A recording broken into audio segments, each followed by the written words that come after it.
as governor, was involved in those satanic murders, and in fact used his power as governor to grant a form of clemency to one of the mass murderers, and so on. So,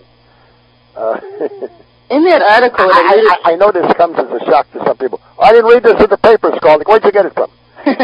Our work is usually what they call primary investigation.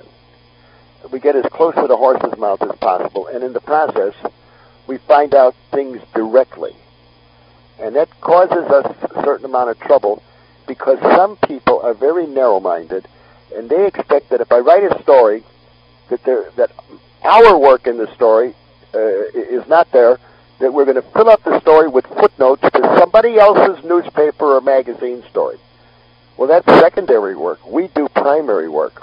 Right. Our work in the 1970s sent the highest level federal sitting judge in the history of the United States to jail for bribery.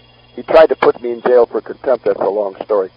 The point to that is that we do primary investigation, which is very often misunderstood. I don't know why some people think that if you write a story, I've got to refer it to somebody else's story, rather than what we have uncovered ourselves.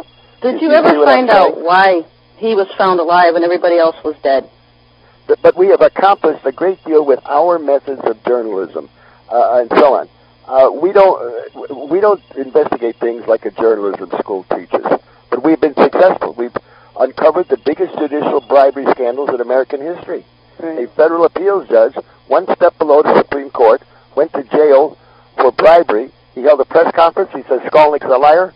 Well, this judge was sent to jail as I accused him to his face, and he died an ex-convict.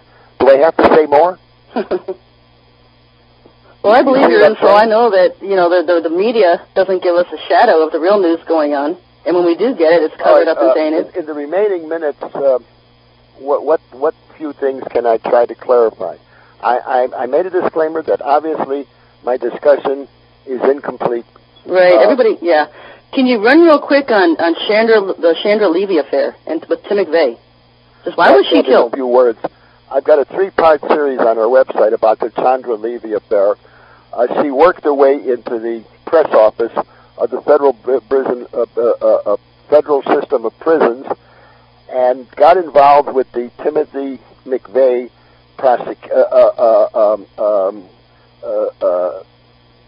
lethal injection, Yeah. And she set up the whole thing for the press, and one of the things that led to her being murdered was because she began investigating through the federal prison authorities from the press department where she worked of why it is a drug lord, a co-founder of the Medellin drug cartel in Colombia, who's in business with the Bush family, why he was sent to jail and in the United States, and he disappeared from the jail. He's gone.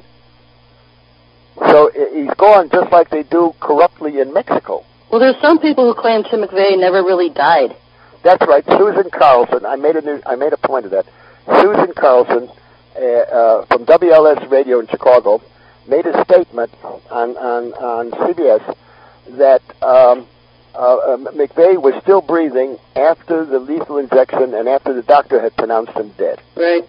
So do you think he just disappeared too? But Chandra Levy is the one who decided what reporters should be there at the death house window. You'd have to read all the details. I'm jumping over the details, and some people will go away and say, well, wait a minute, it's an incomplete story. I admit that because of time limits on radio, right. But, I have a 3-part series on my website, The Chandra Levy Affair. Read it, study it, and it tells a more complete story than I can in a few minutes on the radio. What else in the remaining time can I comment on? Who do you think is going to take? Do you think it's going to be a shadow boxing match like the Clinton and Senior affair was back in '91? No, I think that I have predicted.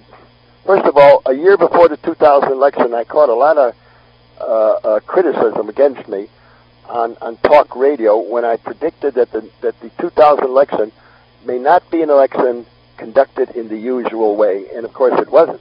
A 5-person sort of a junta on the Supreme Court decided who was going to be the occupant, and they have been corrupted. And there is a document in court that shows how they were corrupted. It's part of a series that I wrote called Coca-Cola, CIA, and the Courts. It's part 9.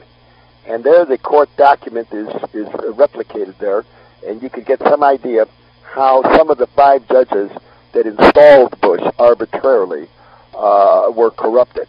Who do you think will take it this year? Well, wait a minute. I've already written about 2 subjects, which there isn't time to go into too much. I've written about how Britain wants to, for over 200 years, to break up this country. And so I call them the breakaway states of America, many of which are bankrupt. Virginia cannot, doesn't have money for their public hospitals. The state of Maine has run out of money to run their schools. I can go down the list and tell you. And so what they want to do, the establishment, Britain in particular, against the United States, is to break up this country into provinces that war with each other on petty matters, sort of like what happened to the former Soviet Union with the Chechnya affair and the violence and so on. Here we go. And the other thing that I've written about is that I have predicted the possibility that an emergency administrative panel, a troika, which is a Russian word for a wagon with 3 horses, may be put together as an emergency to run the country, because something will happen that we can't conduct an election in the usual way.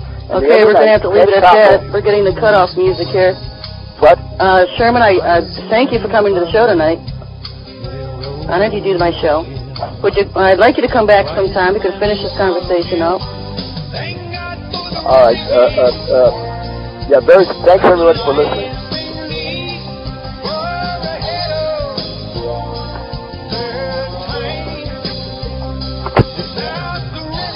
This is the Reality Radio Network on Telstar 5 Transponder 5 and on the internet at realityradionetwork.com.